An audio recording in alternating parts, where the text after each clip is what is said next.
나는 어렸을 때 한약을 잘못 먹어서 살찌는 체질로 바뀌었어요. 이런 얘기 한 번쯤 들어보셨죠? 사실 단순히 웃어 넘길 수는 있지만 놀랍게도 이 말은 과학적으로 틀린 얘기가 아닙니다. 사실 우리 체질은 단순히 유전자로만 결정되지는 않거든요. 부모님께 물려받은 유전자는 설계도처럼 고정되어 있지만 이 설계도를 보고 어떻게 만드냐에 따라 결과는 완전히 달라질 수 있습니다. 이런 체질 변화의 원리를 설명하는 개념이 후성 유전학입니다. 쉽게 말하면 똑같은 유전자를 가진 일란성 쌍둥이라도 한 명은 살이 잘 안 찌는 체질이 될 수 있고 다른 한 명은 살이 잘 찌는 체질이 될 수 있다는 건데요. 바꿔 말하면 내가 지금 살이 잘 찌는 체질이더라도 내가 어떤 방법을 선택하느냐에 따라 노력하면 살이 잘 안 찌는 체질로 바뀔 수 있다는 거예요. 최근 연구에서도 우리의 환경과 선택이 체질을 바꿀 수 있는 열쇠가 될 수 있다고 밝혀졌는데요. 그 방법들이 궁금하시지 않나요? 그래서 오늘은 과학적으로 입증된 살이 잘 안 찌는 체질로 바뀌는 방법 3가지에 대해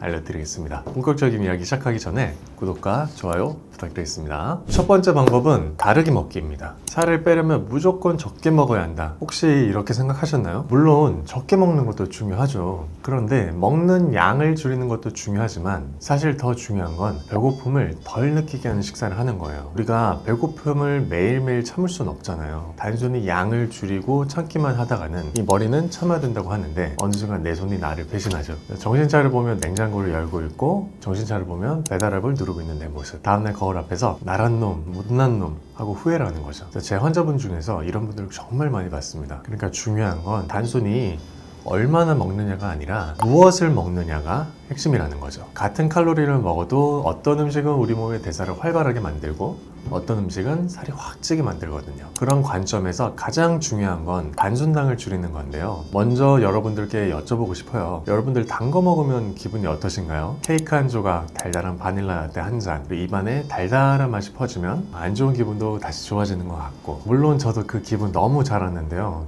그런데 그게 진짜 기분 탓이에요. 이게 무슨 소리냐? 단 음식을 먹으면 우리 뇌에서 행복 호르몬인 도파민이 분비되면서 순간적으로 기분이 좋아지거든요. 하지만 이 행복은 딱 10분짜리 행복입니다. 여러분들이 저보다 더 잘 아실 거예요. 10분만 지나도 아까 내가 뭘 먹었는지 기억도 나지 않죠. 아, 왜 이렇게 당이 땡기지? 하고 또다시 당을 찾고 있는 내 모습 찔리시는 분들 많으실 것 같은데요. 결과적으로 단순당으로 허기짐을 채우면 더 강한 허기짐이 찾아온다는 거죠. 쉽게 말해서 단 음식은 우리 몸을 배고픔에 무한 굴레에 밀어넣는 겁니다. 그래서 이게 계속 반복되면 우리 몸도 나름의 판단을 하는데요. 단 게 계속 들어오네? 그럼 혹시 모르니까 다 저장해야지 하고는 지방을 에너지원으로 쓰는 게 아니라 차곡차곡 쌓아두는 거죠. 그럼 결국 살이 찌는 체질로 변하는 거예요. 그래서 살이 안 찌는 체질로 변하기 위해서는 달달한 음료나 과자 같은 단순당이 많은 식품은 최대한 줄이는 게 핵심입니다. 그럼 단순당을 줄이고 우리는 뭘 먹어야 될까요? 복합 탄수화물 선택하는 게 좋은데요. 단순당은 잠깐 폭발했다가 금방 지치는 100m 단거리 선수라면 복합 탄수화물은 마라톤 선수라고 할 수가 있어요. 소화 속도가 느려서 천천히 소화되고 포만감도 그만큼 오래 유지되는 거죠. 그래서 현미나 귀리 같은 것들로 식사를 하시는 것도 좋은 선택입니다. 또 식이섬유를 챙겨 드시는 것도 중요한데요. 식이섬유는 장내 미생물들의 영양제 같은 거예요. 이 친구들 은근히 까다롭거든요. 좋은 거 안 주면 삐져서 소화도 잘 안 되고 몸도 둔하게 만들어요. 장내의 미생물들이 건강해야 소화도 원활하고 우리 몸이 지방을 더 잘 태울 수가 있습니다. 또 우리 뇌에 포만감을 덜 느끼게 해요. 거기다 대사도 원활하게 하니까 식사하실 때마다 채소로 콩, 견과류, 해조류 이런 것들 챙기는 게 좋은데 저 같은 경우는 미역국 좋아해서 미역국도 자주 먹고 고기 구워 먹을 때 항상 아스파라거스랑 버섯을 함께 구워서 식이섬유를 챙기는 편입니다. 그래서 제가 이렇게 말씀드리면 원장님 다 알겠는데 딱 하나 집어서 추천해 주시면 안 돼요? 하시는 분들이 분명 있을 것 같은데요. 그런 분들께 딱 하나만 추천드리자면 저는 키노아를 추천드릴게요. 키노아가 한때 연예인들의 다이어트 식품으로도 유명했는데요. 그렇게 유명했던 이유가 있습니다. 탄수화물인데 단백질도 많고 식이섬유도 풍부하거든요. 거기다 혈당 지수도 낮아서 다이어트는 너무 좋은 음식입니다. 밥을 지어 드시거나 샐러드 등에 곁들여 드셔도 아주 좋고 식감도 톡톡 터져가지고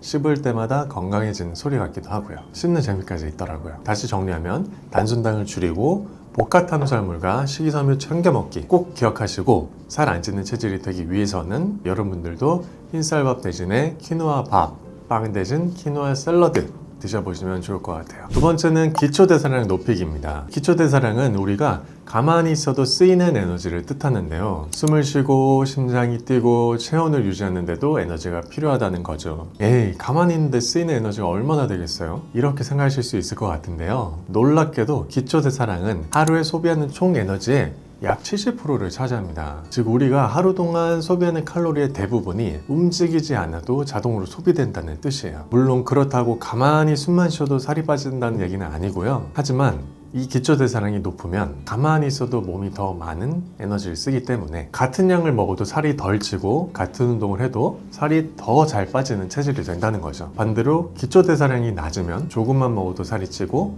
다이어트를 해도 효과가 느리게 나타나죠. 정체기도 금방 오고요. 그럼 이제 답은 나왔죠? 살 안 찌는 체질이 되기 위해서는 기초대사량을 높여야 한다는 겁니다. 기초대사량을 높이는 가장 확실한 방법은 근육을 늘리는 건데요. 근육은 쉬지 않고 에너지를 태우기 때문에 같은 하루를 보내더라도 근육이 많은 사람은 더 많은 칼로리를 소비할 수가 있죠. 예를 들면 같은 몸무게 두 사람이 하루 종일 소파에 누워서 넷플릭스를 본다고 가정해 보면요. 신기하게도 근육량이 많은 사람이 더 많은 칼로리를 태웁니다. 근육은 가만히 있어도 칼로리를 소모하는 열이라는 직원인 거죠. 그렇다면 이 근육을 늘리려면 뭘 해야 할까요? 바로 근력 운동이겠죠. 웨이트 트레이닝이라고도 합니다. 근력 운동 중에서도 기초대사량을 높이는 가장 좋은 건 우리 몸에 큰 근육을 쓰는 운동이에요. 저는 그 중에서도 운동의 왕이라고 불리는 스쿼트를 가장 추천드립니다. 하체 근육은 우리 몸에서 가장 큰 근육이다 보니 한 번 운동을 하면 소비되는 에너지도 크고 배사량 상승에도 효과적입니다. 그리고 이 스쿼트는요, 물론 하체를 주로 쓰긴 하지만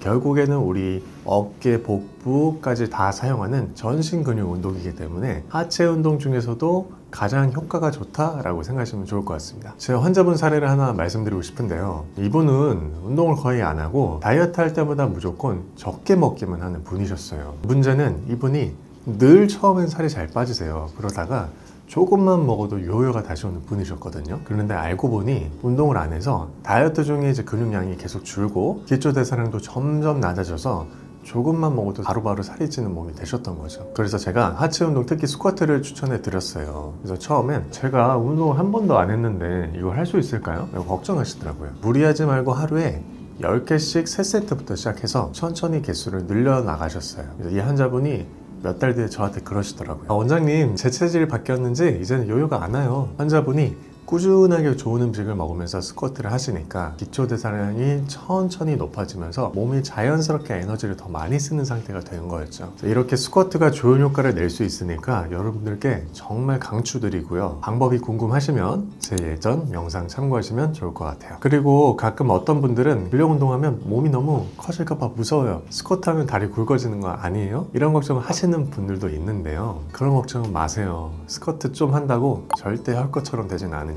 적당한 근력 운동은 몸을 탄탄하게 만들고 기초대사량을 높이는 데 가장 효과적이라는 거 잊지 말아주세요. 지금 이 영상 보시는 분들도 자리에서 일어나셔서 바로 스쿼트 해보시면 좋을 것 같습니다. 마지막 세 번째는 바로 수면과 스트레스 관리인데요. 종종 그런 분들이 있어요. 식습관도 바꾸고 운동도 했는데 살이 안 빠져서 답답해요. 그럼 그분들은 가장 기본적인 걸 놓치고 있는 건지 몰라요. 여러분들 밤을 새거나 몸이 피곤하면 갑자기 라면이 땡기고 치킨이 너무 먹고 싶었던 적 있으시죠? 기분 탓이 아니라 과학적으로 증명된 건데요. 잠을 못 자면 우리 몸에서는 포만감을 느끼게 하는 호르몬인 렙틴이 줄어들고 식욕을 촉진하는 호르몬인 그렐린이 늘어납니다. 평소에 왜 이렇게 야식 땡기지 했던 분들, 그건 여러분들의 호르몬이 배고프다고 속삭이고 있었던 거죠. 그리고 수면 부족은 인슐린 저항성을 높입니다. 같은 음식을 먹어도 혈당이 쉽게 오르고 지방으로 저장될 확률이 높다는 뜻이죠. 스트레스도 마찬가지예요. 스트레스 호르몬인 코티졸 호르몬이 문제인데요. 이 호르몬이 나오면 몸이 위기 상황이라고 판단하고 혹시 모르니까 에너지를 저장해야겠다 하면서 지방을 차곡차곡 쌓아둡니다. 말 그대로 비상식량을 저장하는 거예요. 이 과정에서 우리 몸에 지방이나 어떤 장기 조직을 분해를 하게 됩니다.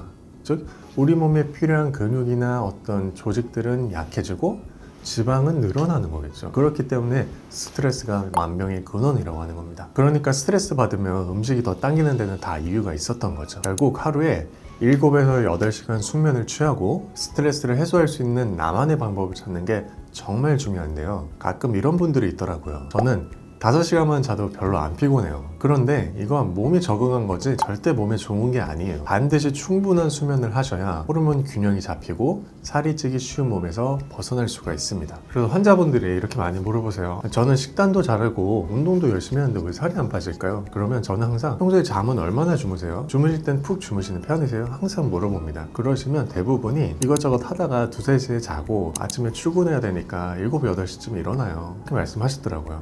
생각보다 푹 오래 주무시는 분들이 없으세요. 살을 잘 못 빼시는 분들이 의외로 불면증이 많으신 분들이 많습니다. 특히 갱년기 지나신 여성분들이 더 유독 심한데요. 이런 경우는 저는 다이어트 치료를 할 때 항상 그 불면증 치료도 함께 드리는 편이에요. 불면증을 해결하지 않고서는 살을 원하는 만큼 뺄 수가 없더라고요. 그래서 저는 살 빼고 싶으시면 푹 주무세요 하고 늘 말씀드리고 있어요. 또 스트레스를 해소하는 건 사람마다 방법이 다를 수 있지만 저 같은 경우는 일단 뇌에 휴식을 줍니다. 뇌에 휴식은 어떻게 하면 될까요? 잠이 제일 좋겠죠. 그래서 저는 약간 스트레스 받는 날 있으면 오히려 1시간 정도 더 일찍 자요. 그런데 또 우리가 스트레스 받을 때마다 매번 잠을 잘 수는 없잖아요. 두 번째로 저는 규칙적으로 운동을 하는 편이에요. 그래서 스트레스를 어느 이상 쌓이지 않도록 항상 운동을 통해 좀 관리를 하는 편인 것 같고요. 요즘은 이 운동이 아닌 또 한 가지 방법이 생겼습니다. 바로 산책입니다. 저는 원래 산책을 전혀 하지 않는 사람이었는데요. 왜냐면 사실 산책이 시간이 아깝다고 생각했어요. 차라리 그 시간에 잠을 자거나 운동을 하는 게 더 낫다고 생각을 했죠. 그런데 어느 순간 좋은 날씨에 햇볕을 쐬면서 산책을 하고 났더니 그 뒤에 스트레스가 풀리고 좋은 기분이 드는 경험을 하고 나서는 별거 아닌 것 같은데 우리 몸에 정말 좋은 활동이라고 생각이 들더라고요. 그래서 제가 추천드리는 산책 방법은 식후에 하는 것이 가장 좋습니다. 식후에 산책을 하면은 식후에 혈당이 낮춰줄 수 있다는 장점도 있고요. 시간이 안 되면 뭐 밤에 할 수도 있겠지만 햇빛이 있는 대낮에 하는 게 좋을 것 같아요. 그래서 결국에 점심을 먹고 여러분 일 시작하기 전에 잠깐 해주면 가장 좋겠죠. 결국 이 산책은 우리 몸의 스트레스 수치를 낮춰주고 혈당을 조절해 줄 수 있는 장점이 있기 때문에 여러분들 적극적으로 좀 해보셨으면 좋겠습니다. 그리고 한 가지 더 추천하고 싶은 스트레스 해소법이 있습니다. 그건 바로 살이 빠지는 과정을 지켜보는 것 자체를 즐기는 거예요. 물론 다이어트가 늘 즐겁지만은 않다는 걸 알지만 관점을 조금만 다르게 해보는 거죠. 다이어트를 하다 보면 몸이 변하는 순간들이 있죠. 예전보다 배가 덜 나왔는데? 바지가 좀 헐렁해졌어. 운동하는데 숨이 덜 차네? 이런 작은 변화를 하나씩 발견할 때마다 내가 해내고 있구나 하고 스스로 확인하는 거예요. 그게 바로 다이어트의 가장 큰 동기부여가 됩니다. 살을 빼야 한다가 아니라 내 몸이 변화하는 과정을 즐긴다는 마음가짐으로 바꿔보세요. 그러면 다이어트가 스트레스가 아니라 즐거운 도전이 될 수 있습니다. 그리고 그 과정에서 제가 여러분께 잔소리도 많이 하고 또 응원도 많이 할 테니까요. 함께 변화하고 함께 성장해 나갔으면 좋겠습니다. 오늘은 살 안 찌는 체질이 되기 위한 3가지 방법에 대해 알아보았는데요. 체질 변화는 단순히 적게 먹는다고 이루어지는 게 아니었죠. 좋은 식습관, 적당한 운동, 충분한 휴식, 이 3가지 방법을 내 몸이 자연스럽게 받아들이도록 해야 해요. 그리고 가장 중요한 점, 변화는 갑자기 찾아오는 게 아니라 내가 쌓아가는 겁니다. 처음부터 완벽해지려고 하지 마세요. 하루에 하나씩 내가 할 수 있는 만큼만 바꿔보세요. 그러다 보면 어느 순간 몸이 알아서 에너지를 더 쓰고 살이 덜 찌는 몸으로 바뀌고 있을 거예요. 오늘 영상이 도움되셨다면 구독과 좋아요, 알림 설정까지 눌러주시고요. 주변에 살 안 찌는 방법에 대해 궁금해 하시는 분들이 있다면 영상 공유 널리 부탁드리겠습니다. 그럼 저는 다음에 좋은 내용으로 찾아뵙겠습니다. 감사합니다.